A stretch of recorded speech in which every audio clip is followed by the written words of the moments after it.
ministre. La parole est à Monsieur William Martinet pour le groupe La France Insoumise. Merci Madame la Présidente. Ma question s'adresse au ministre du Logement.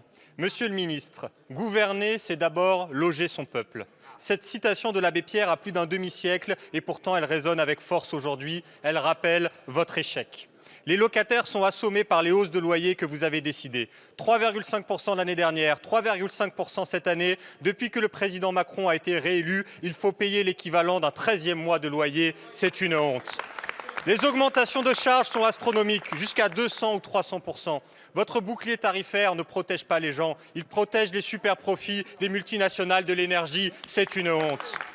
Des milliers d'étudiants dorment au camping, à l'auberge de jeunesse ou doivent renoncer à leurs études. Votre refus de construire des logements Crous les a empêchés de choisir leur vie. C'est une honte.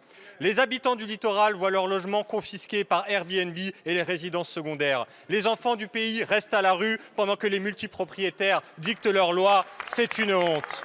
Tout cela, Monsieur le Ministre, c'est votre bilan. La Macronie a mené une politique d'austérité qui a tout détruit. C'est une saignée historique. L'effort public pour le logement n'a jamais été aussi bas depuis les années 70.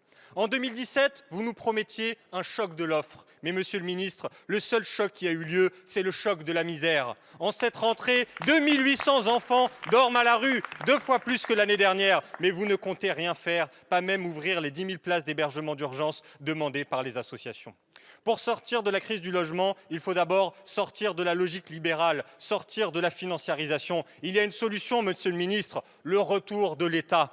Un État qui investit pour construire des logements sociaux dont nous avons besoin, un État qui finance la rénovation des logements pour tenir nos engagements écologiques, un État qui régule les prix des loyers et du foncier pour garantir le logement abordable. Gouverner, c'est d'abord loger son peuple. Monsieur le Ministre, si vous ne vous en sentez pas capable, laissez-nous faire. Je vous remercie. La parole est à Monsieur Patrice Vergrit, ministre en charge du logement. Madame la Présidente, Mesdames et Messieurs les députés, Monsieur le député Martinet, l'accord que nous avons passé avec le mouvement HLM à Nantes témoigne de l'engagement du gouvernement en direction du logement social. Je vous en rappelle quelques chiffres, 1,2 milliard pour accompagner la rénovation énergétique des logements locatifs sociaux dans les 3 ans qui viennent et 8 milliards de prêts bonifiés de la Caisse des dépôts équivalent à 650 millions de charges. Et si le mouvement HLM a bien signé cet accord, c'est parce qu'il est substantiel, justement pour pouvoir tenir 2 engagements majeurs. La rénovation énergétique des logements sociaux qui est indispensable pour le confort et le pouvoir d'achat des locataires et également la production de logements sociaux. Vous évoquez les loyers. Les loyers, effectivement, ont été plafonnés à 3,5% au lieu de 6% sans le plafonnement. Et les APL ont été alignés sur ce même 3,5%, ce qui permet effectivement aux locataires qui bénéficient d'APL de pouvoir effacer cette hausse. Mais je voudrais aller plus loin avec vous, Monsieur le député.